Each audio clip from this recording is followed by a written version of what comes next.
You're Locked On Blackhawks, your daily podcast on the Chicago Blackhawks, part of the Locked On Podcast Network, your team every day. What's going on, Blackhawks fans? Welcome back to another episode of Locked On Blackhawks, part of the Locked On Podcast Network, your team every day. As always, right off the top, do me a quick favor, please go and hit that like button, hop in the comment section down below as well, and subscribe to Locked On Blackhawks on YouTube. Make sure to go and follow Locked On Blackhawks on X as well. It would help me out in a big way, as that account is closing in on 2,000 followers. You can find it at capital L, capital O, _ Blackhawks on X. And last but certainly not least, got to give a quick shout out to today's sponsor, which is FanDuel. Be sure to go and visit FanDuel.com right now to win $200 worth of bonus bets by just putting $5 down with America's #1 sportsbook.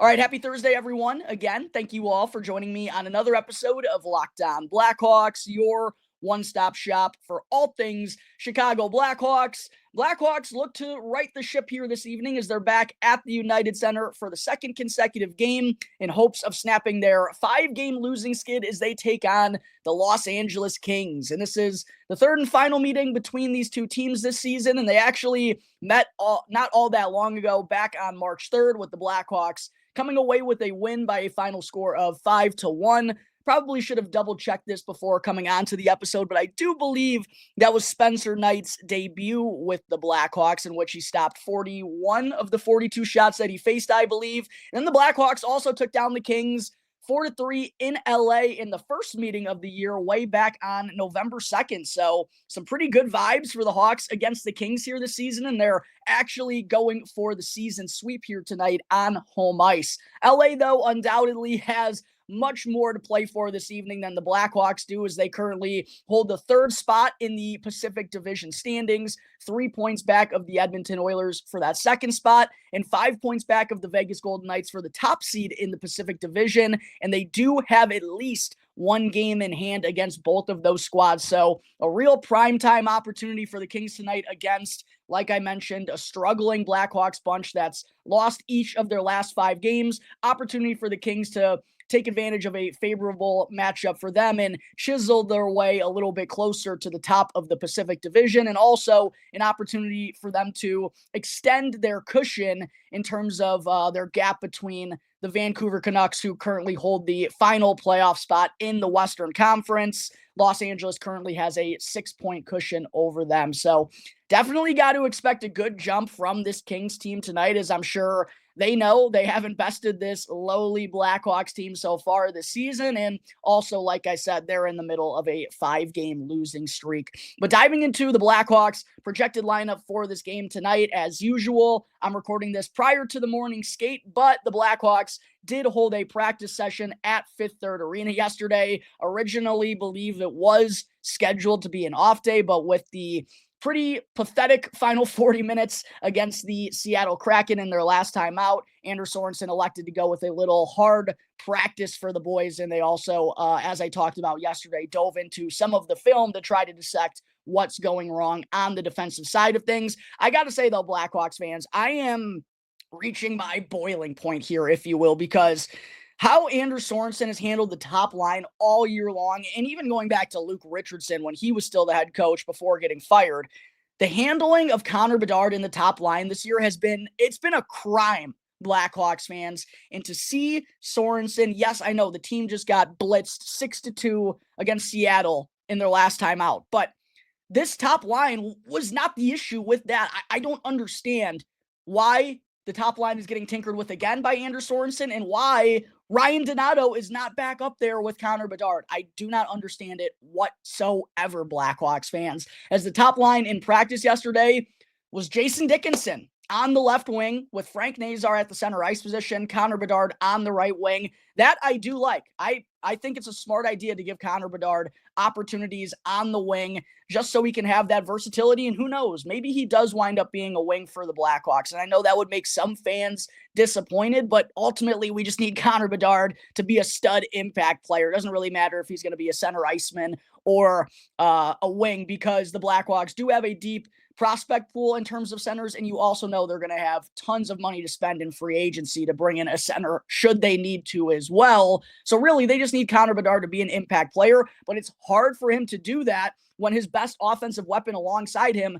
is Frank Nazar, who's still finding his footing in the NHL. And listen, if you've been watching the show for a long time, you know I'm as high on Frankie Nazar as anybody. But when a kid who's in his first real NHL stint is Connor Bedard's best offensive asset on the top line of this Blackhawks, like, it just can't happen, Blackhawks fans. And what does Jason Dickinson add to this line? Dickinson has not done anything offensively this season, and I give him a lot of credit because he won't ever get the true recognition for all the good stuff he does for this team. He does a lot of great things defensively, and just as one of the worst teams in hockey, he's not really ever going to get his fair due. But offensively, there is no way Jason Dickinson should be on the top line with Connor Bedard, especially playing the wing. Like, he's one of our best defensive-minded centers. We have a lack of center depth, clearly, as Ryan Donato is the second-line center.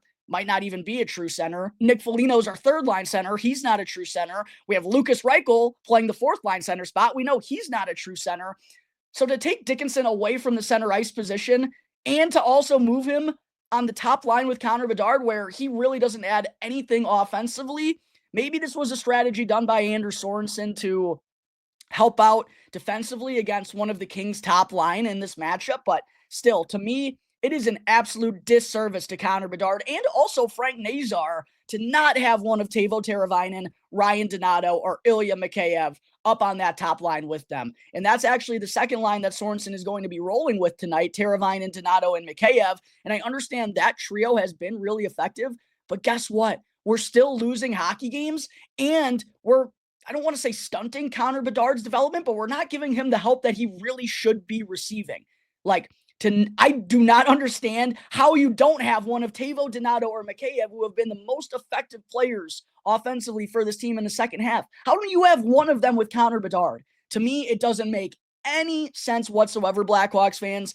And I hate to say it, but I can't wait for these final 14 games to be over so we can get a real head coach in there, someone who has real solutions and knows what the heck they're doing, because this just doesn't make any sense whatsoever to me. Let me know in the comment section down below if you feel the same thing and if you're as furious as I am about the handling of the top line all season long. It's an absolute nightmare. Cannot go on next year. Blackhawks definitely need to address that issue more seriously in the offseason. Third line, what it's looking like tonight: Landon Slaggert, Nick Foligno, Colton Dach. I like the looks of that third line. I think that could be a gritty, scrappy third line that can, even though you do have Slaggert and Dach, two youngsters out there, with a veteran like Foligno, who, has kind of been a little more unreliable on the defensive side of things here in the second half. I still trust that defensive group to go up against the top offensive pairing for the Los Angeles Kings, and it's good reps for the kids in Slaggert and Dach as well. So that's another thing that kind of irks me about, why not have Dickinson centering Teravainen and Mikheyev and keep Donato on the top line with Nazar and Bedard? I just don't get it at all, Blackhawks fans. Fourth line looks like it's going to be Joe Veleno jumping back into the lineup. We'll see if he can make his presence felt really for the first time since being acquired from the Red Wings. Lucas Reichel remaining on the fourth line, and then Tyler Bertuzzi, who finally broke his goal drought against Seattle, still down on the fourth line, though, which, again, I don't think that's good for anybody. I don't think it's good for the Blackhawks. I don't think it's good for Tyler Bertuzzi.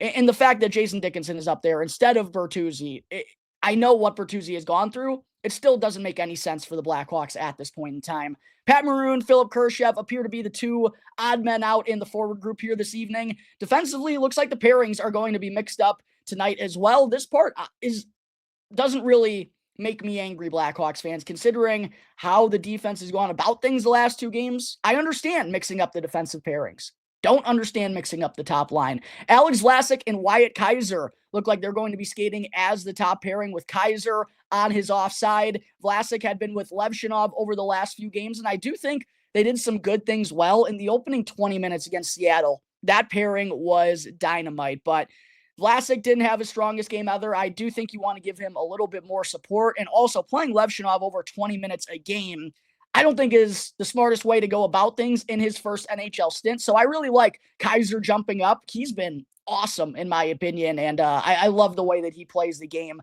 and that he can play on his offside. Ethan Del Mastro and Connor Murphy looks like they're going to remain as the second pairing.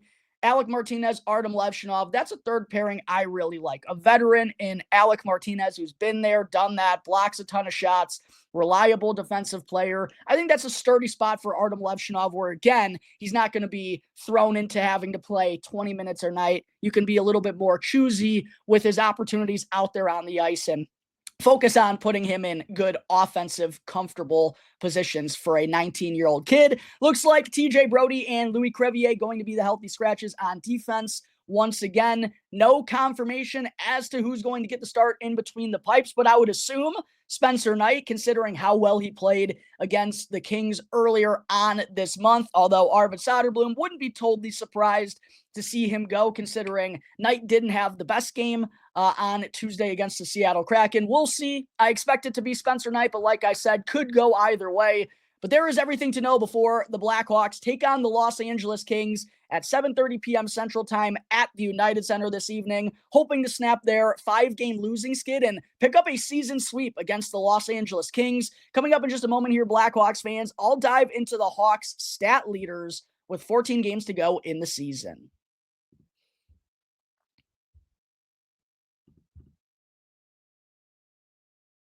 Did you know getting a good night's sleep is the #1 recipe for long-term success in life?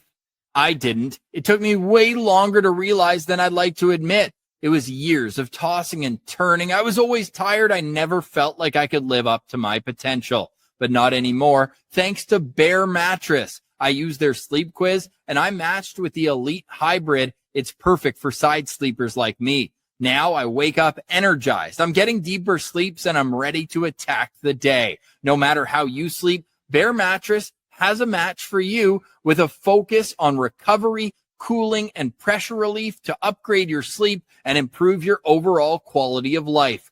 Go to bearmattress.com and use promo code LOCKEDONNHL at checkout for 40% off site-wide. This offer is not available anywhere else. You have to use my promo code on the very last page of checkout to get this discount. That's bearmattress.com and use promo code LOCKEDONNHL for 40% off site-wide. Bearmattress.com, promo code LOCKEDONNHL. Back here on the Locked On Blackhawks podcast, segment 2, wanted to get into some Blackhawks team leaders updates as we're now down to the final 14 games of the regular season and wanted to go through who currently leads the Blackhawks in points, the race for the point leader at the end of the season, as well as the current leaders in goals, defenseman goals, plus minus, and some other things that just wanted to bring to attention as we're getting to the home stretch of the regular season. It's a 3-horse race for the Blackhawks in terms of their leading point scorer for the 2024-25 campaign. Connor Bedard is still in the driver's seat as after picking up a goal to kick off the scoring on Tuesday against the Kraken, Bedard now has 53 points in 68 games this season to lead the Blackhawks. But right on his tail is Teuvo Teravainen, who's been playing really great hockey since probably mid to late December, really since the calendar flipped over to 2025. Just 1 point back of Bedsy with 14 games to go. Teuvo has 52 points in 68 games. And then Ryan Donato right behind Teuvo as well in third with 51 points in 66 games. I always find it funny, Blackhawks fans, considering the year that Ryan Donato has had. Remember when he was getting healthy scratch to open up the year? Yeah, made absolutely no sense whatsoever. That's why he's played 68 games compared to Connor Bedard and Teuvo Teravainen. He's been healthy all year long, just the guy was getting healthy scratched earlier on in the season, which is just an absolute joke. But yeah, a 3-horse race to see who's going to wind up as the leading point scorer for the Blackhawks. Obviously, you would love to see Connor Bedard thrive over these final 14 contests and wind up leading the Blackhawks in points for the second consecutive year. Would be a super impressive feat for a 19-year-old who, again, did not have a lot of help alongside him, throughout the way. So I really hope Connor Bedard finishes this season on a strong foot. But I hope the same for Teuvo Teravainen and Ryan Donato. Would love, though, to see those guys playing with Connor Bedard to give him a little bit more help. Bedard and Teuvo haven't played together at all this season. Believe it or not, Tyler Bertuzzi is still 4th on the Blackhawks in points with 36 in 68 games. Still simply not good enough for the contract he was given by GMKD in the offseason. And then Alex Vlasic, 5th on the Blackhawks in points with 27. This, I think, goes to show the true lack of depth and the lack of help that Connor Bedard has had alongside him. I love Alex Vlasic, and I think he's made huge strides in his offensive game and the speed that he can skate with and just his overall offensive IQ and how he handles himself on the power play when Seth Jones was injured early on in the season. And now that, Seth Jones has obviously been traded, Vlasic is getting some more power play opportunities, and he's looked more comfortable in those areas than I ever imagined him at the NHL level. But with that being said, it's pretty sad that Alex Vlasic is 5th on the Blackhawks in points with 27 in 68 games. We'll give him credit, though, as he has 10 more points than Connor Murphy to lead all Blackhawks defensemen in points by a comfortable gap, as Murphy has the second most points among Blackhawks defensemen. Moving on down to the leading goal scorers for the Blackhawks, though, this year. Obviously, Ryan Donato has the advantage in that category at the moment as he leads the team with 23 goals. Connor Bedard and Tyler Bertuzzi are now tied with 18 as both of them scored against Seattle. Teuvo Teravainen in 4th at 15, and Ilya Mikheyev also tied for 4th with 15 as well. Do think it's going to be Ryan Donato when it's all said and done. Would be awesome to see him knock on the door of 30. Tough to imagine him scoring 7 goals in these final 14 games, though, but definitely not going to rule it out with his work ethic and the way he's been going about things over the past couple of months. For Connor Bedard, it is a little bit disappointing, Blackhawks fans, I got to say. I really thought with him finding his mojo there in late November and throughout December with Tyler Bertuzzi, I think if Bert was able to keep up his type of play, Connor Bedard would have more goals than he does right here, right now. But with the way they were vibing to close out 2024, I thought Connor was going to push for 30 goals this year. That clearly has not come to fruition. Would love to see him push on the door of 25, though, and just shoot everything in these final 14 games, kid. Do not be passive with anything. Remain aggressive with the puck on your stick. For Tyler Bertuzzi, for a while there, I thought he was going to score 30 goals, and I assumed he was going to be the Blackhawks' leading goal scorer this year, but his play is, like I mentioned, fallen off a cliff in 2025, just 6 goals since the calendar shifted over to this year. We need more out of Tyler Bertuzzi more consistently. I don't think what's going around and the lack of a true head coach is really helping him, but make no mistake about it, he's been a ghost way too frequently for being the highest paid contract that GMKD has ever given out. Also wanted to bring up Frank Nazar, who has 6 goals on the season. Some of you may remember I gave a goal for him prior to the Four Nations face-off, or the Blackhawks returning from the Four Nations face-off break. I said, let's hit 10 goals, Frank. He's currently got 6. I do think 4 in the final 14 games is feasible for him centering the top line with Connor Bedard. Would love to see that, and would also love to see Colton Dach wind up with 5 goals. He currently has 2. 3 is... apologies for that. Probably a big ask if I'm being honest, but I expect him to get some good opportunities, crash the net, maybe get some power play looks. Good things will happen. We'll see if Colton can reach that goal. Next, I wanted to get into defenseman goals. Seth Jones still the team leader with 7, but Alec Martinez impressively has 5 goals in 41 games this season, Blackhawks fans. His goal scoring ability has been much needed, honestly, from the back end. I've been really impressed with Alec Martinez and how much he's offered offensively. Did not expect that to happen from a 38-year-old free agent signing. Alex Vlasic has 4 goals in 68 games, tied for 3rd with Wyatt Kaiser, who's got 4 goals in 44 games. Again, his skating ability and aggressiveness and offensive IQ of when to jump up into plays gives him opportunities as a defenseman, and I love it. And then Louis Crevier, got to give credit to him for having 3 goals in 28 games. Big right-handed shot. Definitely more offensive upside. Not that there's a ton there for Louis Crevier, but I never envisioned him scoring 3 goals in less than 30 games. So good on Big Lou. Moving next into power play goals, Bedard and Bertuzzi currently tied for the team lead with 8. Would love to see Connor Bedard reach double-digit PPGs this season. Teuvo Teravainen right behind them with 7. Last category that I wanted to get into, Blackhawks fans, is a really interesting one to me. It's plus-minus, which I know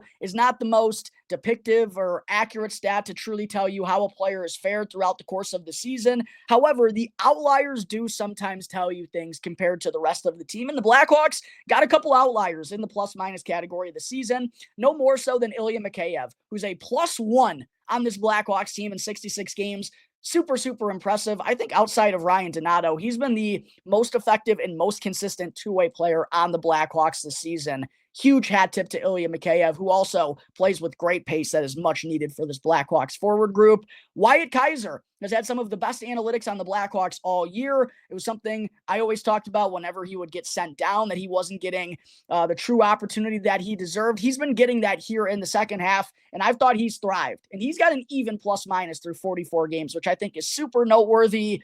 Connor Murphy next up, -3 in 55 games for a defensive-minded defenseman who plays in his own zone a ton and starts in the defensive zone a lot in defensive zone faceoffs. Super impressive stuff from Connor Murphy. Big-time bounce-back year out of number 5. Lucas Reichel is 4th, as he's a -9 in 59 games. I do think defensively, he's never going to be a rugged, tough player to play against, and that's why I think he's more so of a wing than a center. But even in a position where he's kind of in over his head, I believe, still only -9 in 59 games is respectable. And then Jason Dickinson is 5th at -11 through 57 games. So we'll see who winds up leading the Blackhawks in points when it's all said and done. Really hope it's going to be Connor Bedard, along with the team lead in power play goals as well. Coming up in just a moment here, Blackhawks fans, before I close out today's episode, still have to get into my OHL Prospects update. But first, I got to talk to you all about the fine folks over at FanDuel. March Madness is here, and FanDuel is giving you the chance to get in on the action like never before. Because right now, new customers can get $200 in bonus bets when your first $5 bet wins. Again, that's 200 extra bucks that you can use on everything, from buzzer beaters to Cinderella stories, and even who's cutting down the nets. With tournament games happening almost every day, there's always something exciting to bet on. And again, new customers can get $200 in bonus bets when your first $5 bet wins. So what are you waiting for? Go and check out FanDuel.com to get in on the college hoops action all tournament long.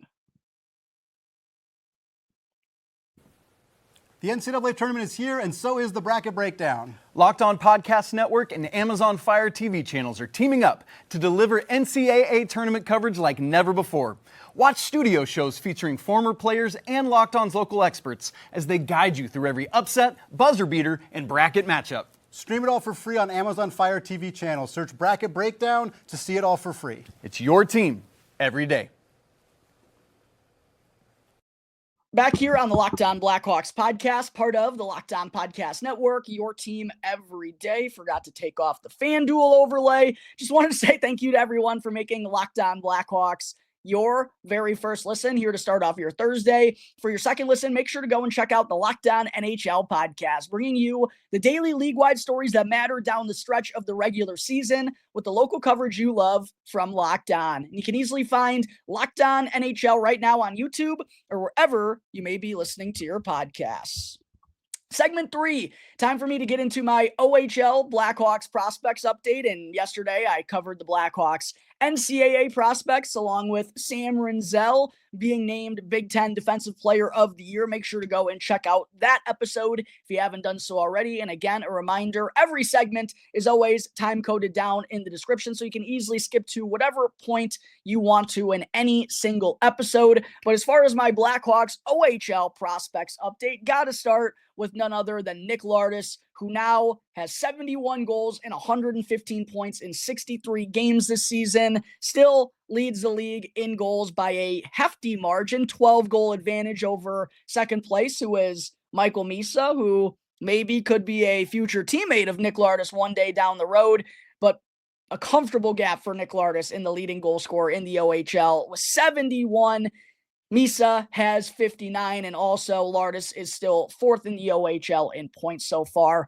3 games left in the year, though, for the Brantford Bulldogs. How many tucks will Nick Lardis wind up with? Can he hit that 75 number? Going to be very fun to watch throughout the course of this weekend. Speaking of the Brantford Bulldogs, want to give an update on Marek Vanacker as well, who's now nearly up to a point per game on the season. Now has 41 points, 23 goals, and 18 assists in 42 games this year. I will say, I know he's still finding his footing. He didn't get a normal training camp and didn't get to ramp up for a regular season like usual. I'm pretty disappointed that Marek Vanacker only has 18 assists in 42 games after seeing what he put up last year. I know he put up a lot of those numbers when Nick Lardis was out, but definitely thought there would be more assists coming from Merrick Vanacker this season.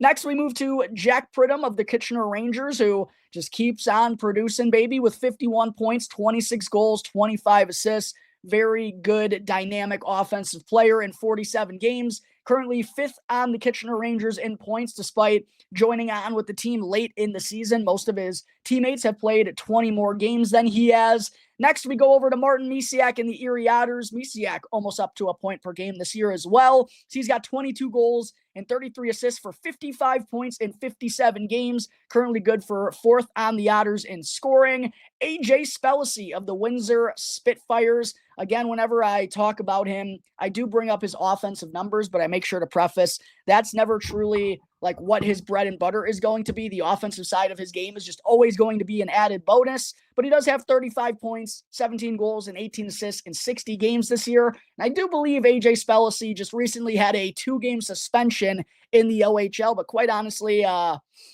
I don't mind that, Blackhawks fans. The more that AJ Spellacy plays like a jackass is probably a good thing for the Blackhawks, considering his size and speed. And then last but certainly not least, we get to Alex Ferrand. Continues to have an awesome year for the Sudbury Wolves. 59 points, 17 goals, and 42 assists in 63 games. 3rd on the team in points and just 2 goals away from a new career high for him in the O.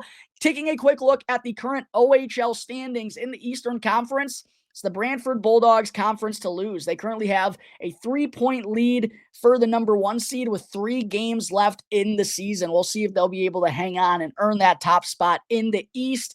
Other Blackhawks prospect in the Eastern Conference, Alex Ferrand and the Sudbury Wolves. They're currently in the 6th spot and will either be a 6 or 7 seed in the OHL playoffs. They have officially clinched their spot already, but going to have a tough first-round matchup against one of the top seeds. And then moving out west, AJ Spellacy and the Windsor Spitfires locked into the 2 seed.